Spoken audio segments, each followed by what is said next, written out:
Bueno, muy buenas tardes a todos y bienvenidos aquí a un nuevo conversatorio de Red Cultural. Hoy día tenemos un invitado muy especial, Orlando Figues, gran amigo que se está contactando con nosotros desde Italia. Orlando, how are you? Welcome back to Red Cultural. I know that you are not in Chile, but we will make it happen again, and just Chile, not another travel around, in order to, to be together and to chat a lot. But now I contact you because the world is quite complicated, and of course, I'm thinking it for the first time when that happened in you. So how you see all the things? Well, like everybody, I was taken by surprise, shocked and obviously disgusted by the invasion, which I didn't think would happen, even despite the intel that the Americans and the British were warning us about. I thought that he would use this troop build-up, which is not new. There was a similar troop build-up in last year.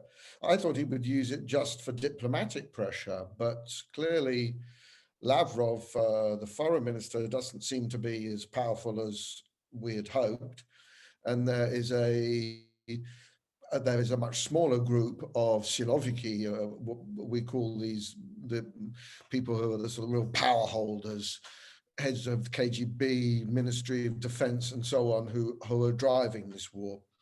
And undoubtedly, Putin is the main force behind it. It's a terrible gamble, and I said the moment it happened that it can't end well for Russia, and I still think that is the case. Even if they manage to conquer Kiev and the other major cities, they can't control them, and they can't fight endlessly against a war of insurgency, which will undoubtedly follow from the Ukrainians. They can't rule over a people that hates the occupiers and will hate them for a very long time to come. So I just see no good outcome for Russia from this.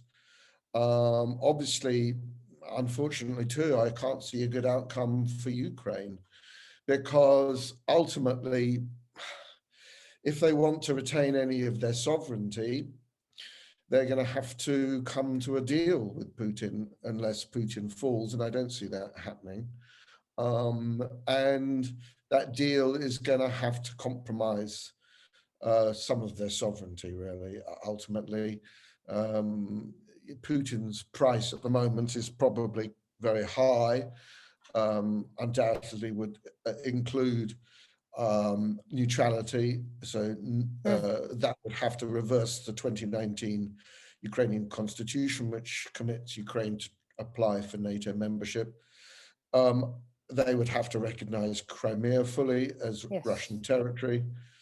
And I suspect they'd probably also have to give away some sort of sovereign status to Luhansk, the Donbass, and possibly what they used to call New Russia before 1917, and that is the band of coastal regions, which, if they were to fall into Russia's hands, would mean Ukraine has no access to the sea whatsoever. But as I say, that's probably Putin's sort of price now. A lot will depend on the ability of the Ukrainians to continue their tremendously courageous, heroic resistance, and the impact of sanctions on Russia, which will be considerable, but which I'm afraid may play into Putin's hands, in the sense that he controls so much of the media, well, all of it now, and his story is, for most Russians, a compelling one, that this is all the fault of NATO, and that whatever hardships they're suffering are the fault of NATO, and that what Putin is doing is necessary. You know, yes, of course, the younger generation sees things differently. Those who look to the internet for better, more reliable information will see things differently. But you know, he can close off the internet if he wants. So I fear that the victims of this are going to be not just the Ukrainians, but they're going to be the Russian people Indeed. themselves. I'm terribly worried about what's happening in Russia now in terms of mass arrests, repression of any sign of opposition. And, you know, it's returning to the Soviet Union effectively. Well, actually, in history, in Russian history, actually, all the rulers never thinking about the losses of any of the wars. It's something that a price to pay in order to gain a goal. It's something that you saw that of course, in the Soviet Union, and but also in the sad times, was something that was accepted. So it's not something so strange. Probably history have many things to teach us for the conflict now. Oh, for sure. I mean, if you go back deep into Russian history, you know, this is a very big country and its boundaries are very badly defined because it doesn't have mountain ranges and it doesn't have seas. And the Black Sea is particularly important for Russia because of trade, because of security. Its naval fleet is based there. The Baltic does give the Russians access to the sea, but it can be much more easily blockaded by enemy powers than can the Black Sea. So geopolitically, this insecurity of Russia's boundaries has tended to create a pattern in Russian history, which is that you have to sort of expand into the empty space in order to create buffer states. So Ukraine, which originally does mean just borderland, has always been seen by Russian imperial rulers, and I think I now put Putin into that category, yes, as a buffer state. It's a buffer state. And for Putin, it has no nationhood for that reason. Now, that is a bizarre mythical fantasy in his interpretation of Russian history, which he likes to go on and on about. But, you know, as you probably know, last year he wrote a long articles summarizing a lot of his long-held views on this, that essentially, you know, Kievan Rus, the medieval state founded in Kiev, part of Byzantium, took in Christianity by that route, was the basis of the modern Russian state, and that Ukraine and Belarus were simply borderlands, effectively. They were simply regions which occupied historic Russian lands. Now, of course, obviously, the Ukrainians will take a very different view, and they will see Kievan Rus as the foundation of a modern Ukrainian state. And as for my own opinion, I'd say both are basically wrong, because you can't really draw modern states back to the 10th century. I mean, it just, you know, you might as well say that Wessex was the foundation of the English state. Or it's myth, right? It's myth. But in Putin's imperial way of thinking, it's the foundation of a civilization. Yes. And his thinking is more than imperial, it is civilizational. So he sees Rus and modern Russia, Moscow, as the capital of an Orthodox civilization which goes beyond Russia itself. So he's talked a lot in recent years about, you know, the Russian world. This is basically his ideology. Effectively, it comes from the Russian Orthodox Church, which developed this idea in the 1990s to try and reclaim or reestablish links with the Orthodox left outside of Russia. And Putin took up this idea in a more geopolitical sense, to mean that, you know, he said that the collapse of the Soviet Union was a great geopolitical catastrophe, famously. He said that in 2005. But in the very same speech, I think in virtually the next sentence, he said, and if you look at what this meant for Russia, it was a true tragedy, because it meant that there were tens of millions of our citizens and compatriots left outside the borders of the Russian Federation. Now, of course, they're not Russian citizens. They're just citizens of Ukraine or wherever else they happen to be. But he's claiming them as subjects of his almost civilizational thinking of Russia's borders being supranational. And so if you put that into the mix with the geopolitics, and then if you add the poisonous and conflictual versions of what happened with the breakdown of the Soviet Union, where Ukraine is for Putin and his entourage very much the enemy, because effectively it was Kravchuk's decision to back Yeltsin's move to dissolve the Soviet Union that did it in for the Soviet Union. There's, a sort of sense that Ukraine is due a bit of payback from Russia. I mean, don't forget that these people at the heart of power, the Siloviki, these are guys, I mean, look, Putin himself, he was a KGB agent in Dresden. He was a spy in Dresden. And he, when the Berlin Wall came down, he was shredding documents. And he saw this collapse of the Soviet Union as this was terrible. This was a real catastrophe. He didn't get any of the sense of liberation from it that others got. He saw it as a catastrophe that happened on his watch. And I think that is true of all of these people who are behind the war. They don't want to lose Ukraine, which would be, in their worldview, a catastrophe, an existential crisis for Russia, because it would be the second time it happened. Yeah, of course.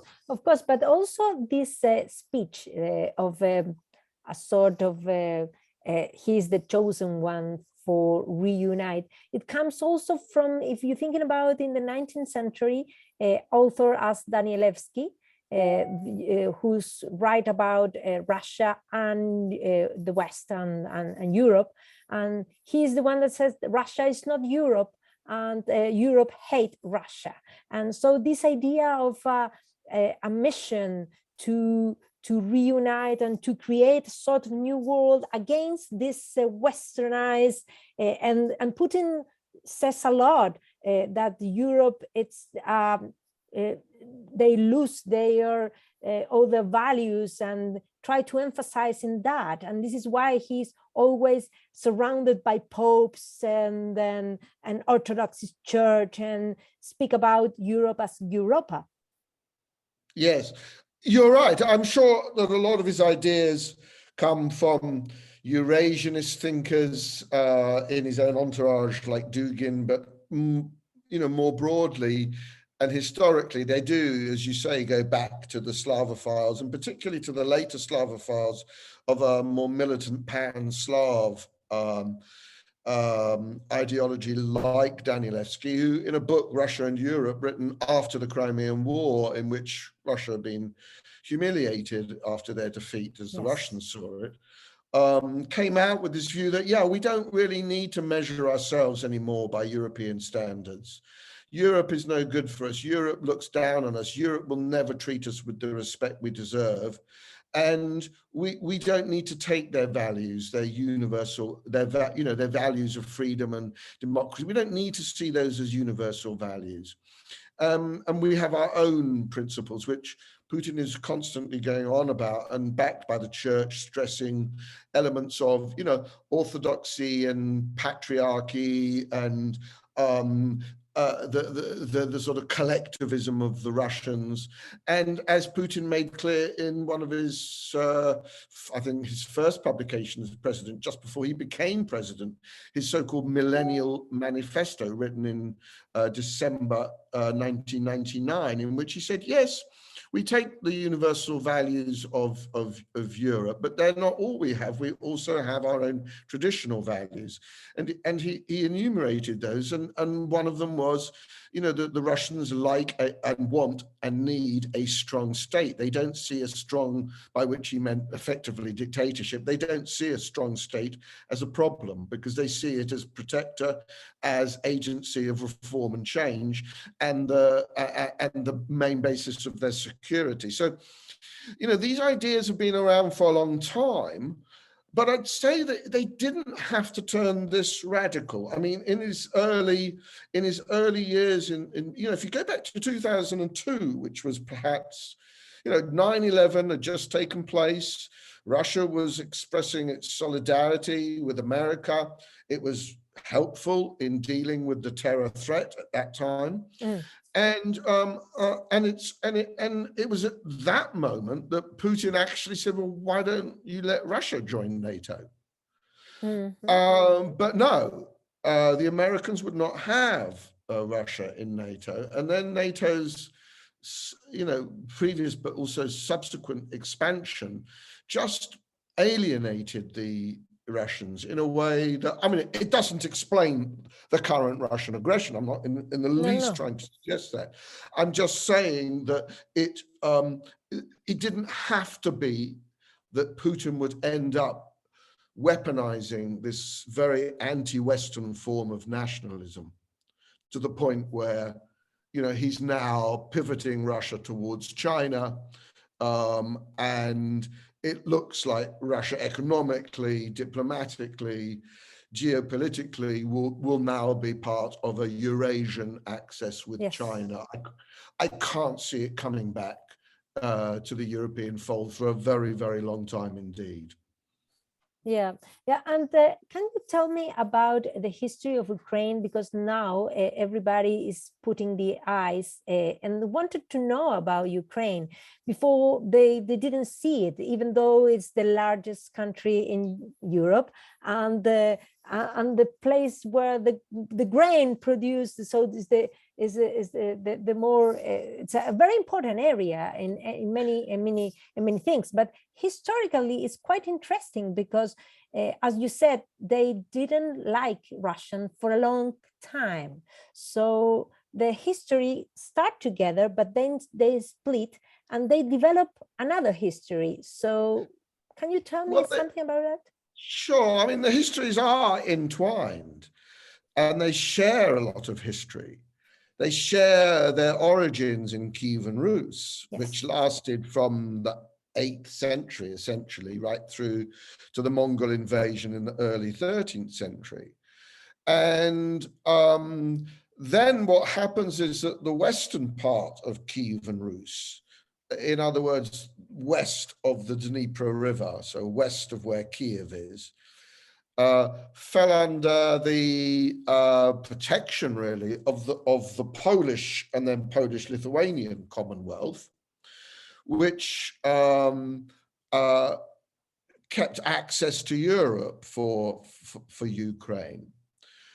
But then from the 16th century, as Russia or Muscovy recovers from Mongol occupation, Muscovy is spreading east, north, but also south. And its conquest of the lower Volga at that point brings it close to Ukraine. But it also, most importantly, in the 17th century, becomes, if you like, the protector of the Cossack hetmanates. Now, the Cossacks are a sort of warrior elite, but also comprising many Russians who have run away from serfdom to live on the wild lands of the steppe. And they're mercenaries, they're soldiers who will fight for anyone who pays them enough. So they'll fight for the Poles, they'll fight for the Russians.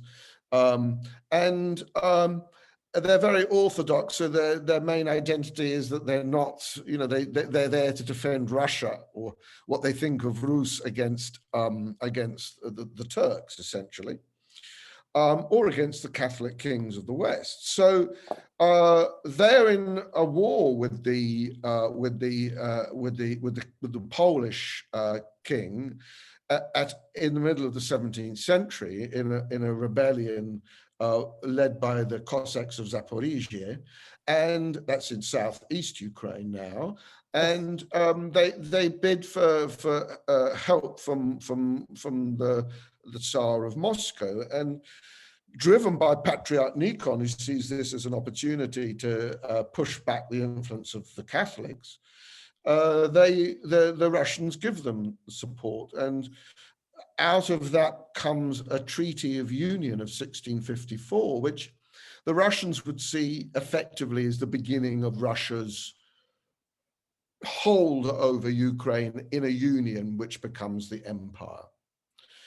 The Ukrainians would see it differently. They see those hetman states, the most famous being of Bogdan Khmelnytsky, as the foundation of modern Ukrainian nationhood. Mm. I'll leave it up to readers to make their own mind up over that. I don't want to enter that dispute. But from that moment, there are therefore sort of two different versions of history, of modern history. And, you know, under Catherine the Great in the 18th century, Ukraine is then tightly centralized under Russian imperial control. But always remains a problematic area for Russia because of growing nationalism. Now, it's, as you say, tremendously important to the economy because it's a grain basket, and because of its trading outlets through the Black Sea. And it's absolutely integral to Russia's great power status. And for that reason, perhaps, it was always looked at rather suspiciously from Moscow because there was always this fear that foreign powers would use Ukrainian nationalism to attack Russia. And in that long article I mentioned that Putin wrote last year, he rehearses all those moments when Ukrainian nationalism had been stirred up.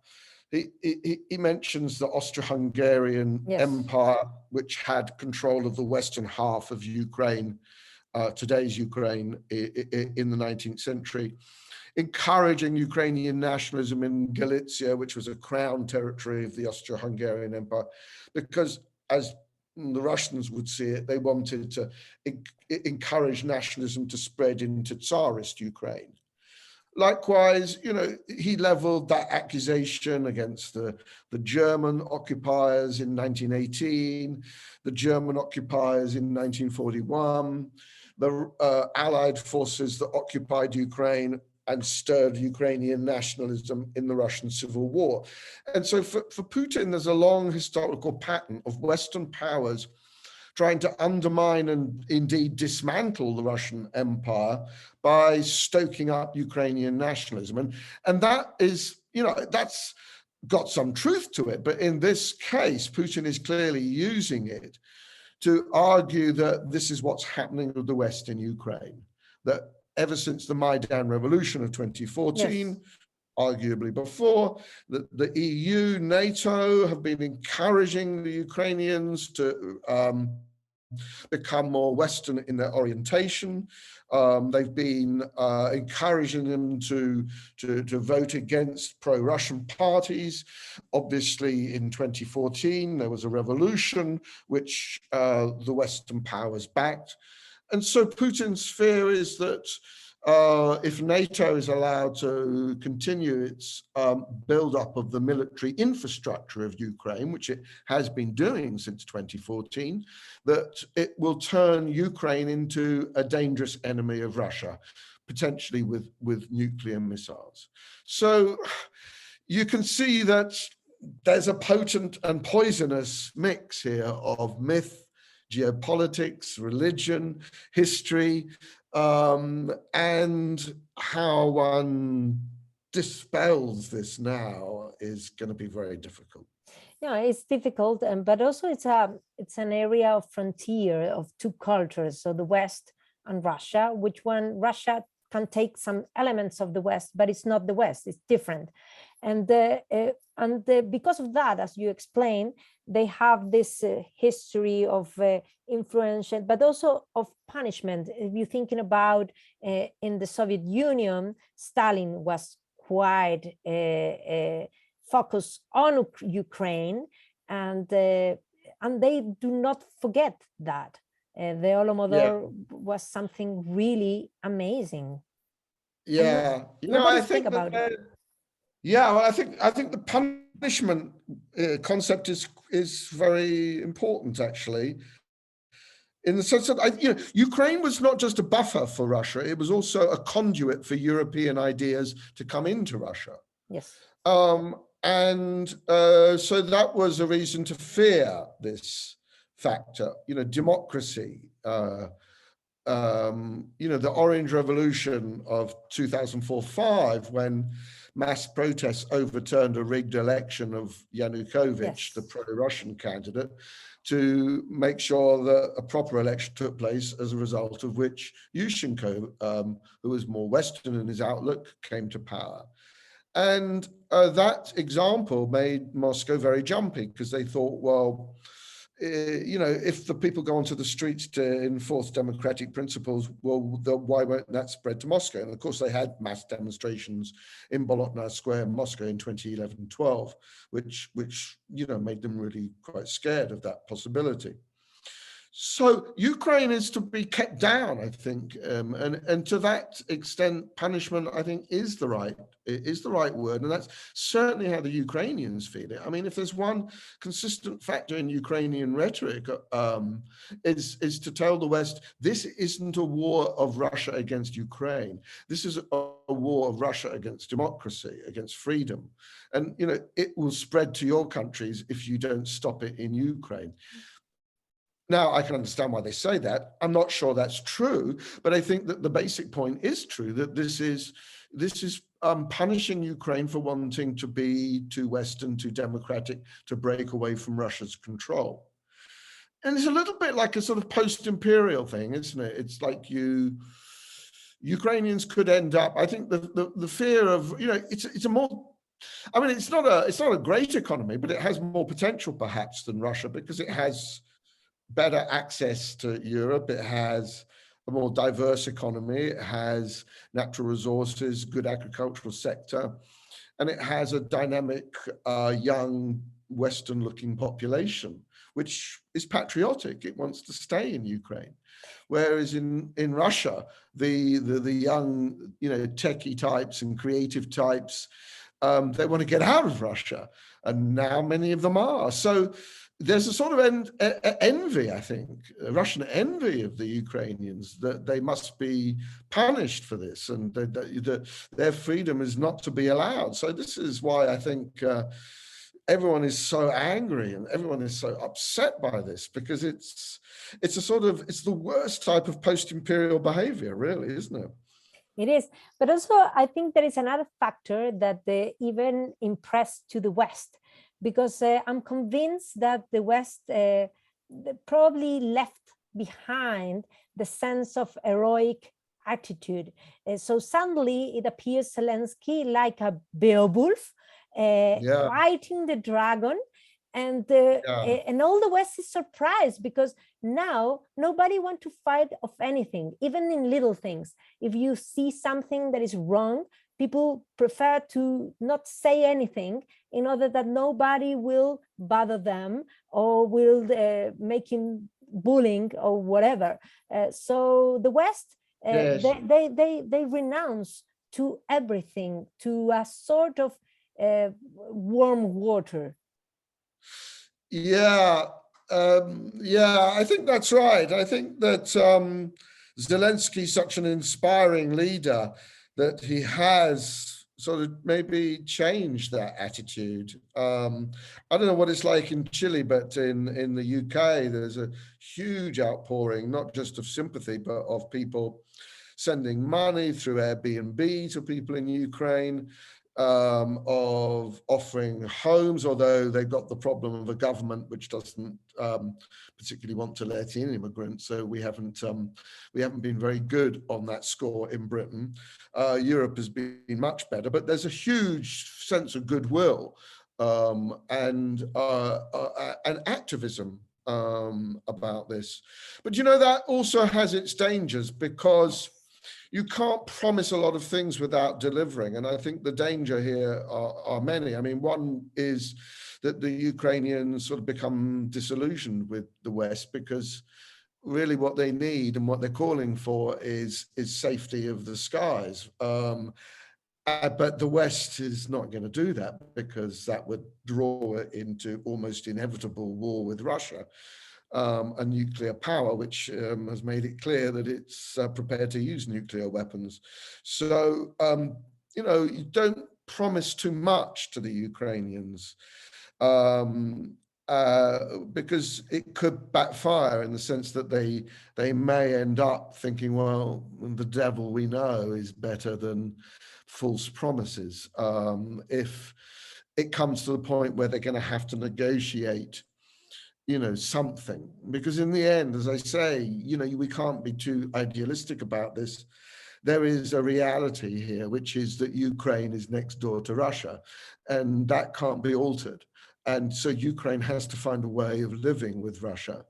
And that does unfortunately mean some compromises have to be made.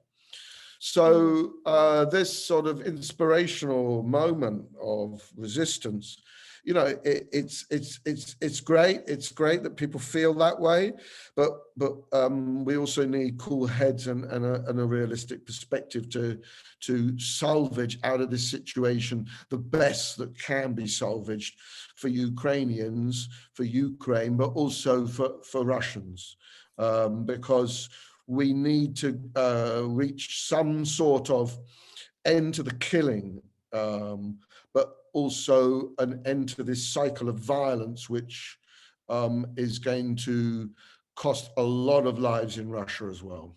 Yeah, as you said, the Russians, one of the things that they probably impressed me also is that the West suddenly attack everything that is Russian. Which one is I think it's an error, because the Russian people are not the one that are guilty of that. For instance, if you're thinking about, I don't know, a tennis player or an orchestra director, they are not the one who are producing the war. So they are punish them because they are Russian. It remains to me Franklin Delano Roosevelt putting all the Japs in concentration camps into the United States because they are Japanese and they were American citizens. Yes and no. I mean, I think that, you know, Gergiev was sacked from was it La Scala? Where was he sacked from? Paris? I can't remember. You know, to sack, you know, Gergiev is clearly a lackey. The famous conductor is clearly a lackey of Putin. And he was given you know, an ultimatum either to condemn the war or to be sacked. So he was sacked because he wouldn't condemn it. Yeah. And I think that's fair. I think that's fair. And I think that if you're a representative of Russia in some way, you can expect some backlash. And if you're you know, being employed by other countries, in other countries, then I think you are expected, it is incumbent on you either to make your opposition to the war clear or to pay the consequences of that. Yes. Because this is a very clear moral issue. There's no moral equivocation possible here. This is, you know, this is a quasi-genocidal war of terror. And there's no two sides, no two opinions on this. So, but I would agree with you that the idea of sort of banning Tchaikovsky from the concert repertoire, which, you know, this is silly. This is political correctness gone to misplaced. This is silly.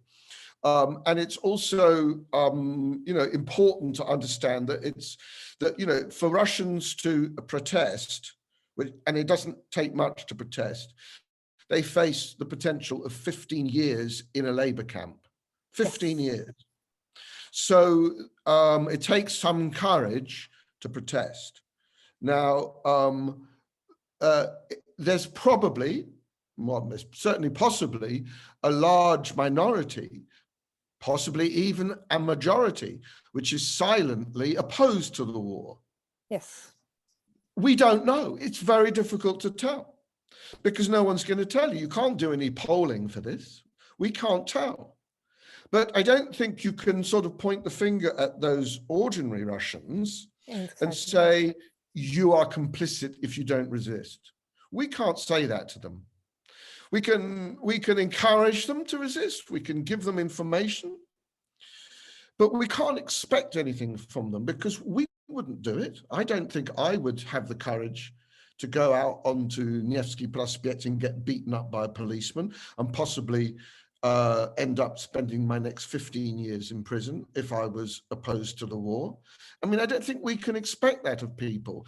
So we can't therefore blame them because they voted for Putin in the last election. I mean, that doesn't wash for me. That we have to be more understanding of the Russians, and we have to think ahead also, because if Putin is removed, if we manage to, bring down the regime in some way, then we're going to need a long period of de-Putinization. Because for 20 years, the Russian people have been subjected to a barrage of propaganda, lies, myths. They've been almost brainwashed to accept the Putin line on things. And they're not going to, that if the regime collapses, we could get worse because we could get people blaming the West for the downfall of Putin, and the outcome might be something very, very nasty. So we need to think ahead in terms of de-Putinization, in terms of strengthening civil society organizations as far as that's possible. It's not now because there's a very heavy clampdown, but in time we need to protect those organizations. I think we also need to think about getting people to safety. So, I'm concerned about friends in Russia. I'm sure others with friends in Russia are concerned about them because, if we're going to have a viable political class post-Putin, if we're going to have people able to take over civil organizations, public organizations, maybe even government, it's no good if they're in jail. It's no good. We need them protected. So we almost need a sort of political class in exile, or at least protected with visas and able to come and go around countries. Not obviously Russia, because if they flee Russia, they'll be immediately arrested on their return. But we need to look after these people. Otherwise, this is going to be a recurring problem. Well, actually, the point is deputinizer, yeah, but it's more than that, because they never been democratic at all. So Russia is an autarky from the Tsars. I said in order to explain, they passed to the traditional Tsars, to the Red Tsars, to Putin Tsar. Well, no, but they've had, the 1990s, they had democracy. The trouble was they had so much chaos and poverty and dislocation that they called democratia dermocratia. Democratia means democracy, and dermocratia means, I apologize in advance, but it means shitocracy. And that is how many of the Russians saw democracy in the 1990s. Yes. So, a leader who came along with promises of security, sobriety in government, a strong state that would push back all the oligarchs, that would, restore some element of stability. This was, he won elections. They weren't, we have to allow some popularity to Putin of a democratic nature. I mean, democracy doesn't always return the governments you want. And Putin's success through the ballot box, at least for, the first two elections that he won in 2000 and 2004, were more or less democratic elections. So it's more complicated than just autocracy is the default position of Russians. But, coming back to my previous point, that's all the more reason why we need to give them better alternatives, better democratic alternatives. Yeah, of course, but democracy is not just the ballot, because you need to have a balance in power, and that's the point. He concentrated all the powers. This is why I said it's a sort of democratic, because it's not just elections.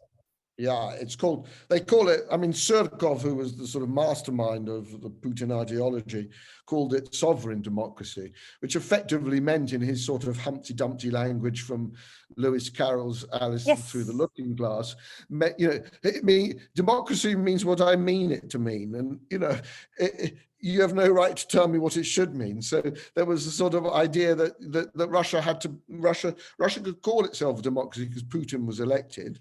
Yes. Those elections could be easily fixed in advance by 2012. But it is democracy, and then we'll define what we mean by democracy. And of course, that means there's no independent judiciary. It means elections are rigged. It means that, there's no real separation of powers at all, because the Duma, the parliament, is just control. It's just a sort of, it's a king's parliament. The parties in the parliament are all basically on the payroll of the Putin state. So yes, we need to work on institutions. We need to work on, there's so much, but it's not we, the West, that is going to be doing the working. It has to be the Russians. And that's the problem. It has to be the Russians. So it needs a revolution. How that revolution comes about, I don't know. Maybe we can have that discussion another time, my darling Magdalena, because I can see that my battery is just about to run out. So we need to bring this to Orlando, but we can have another chat whenever you have a time. It is lovely to see you, and I hope to see you or here, or also maybe I will visit you in Italy. Yes, absolutely. You're very welcome. You take care. Thank you, Orlando. Thank you, everybody I have met through you, with great gratitude to have met them in Chile. Thank you, Orlando. Bye-bye. Gracias Bye-bye. a todos.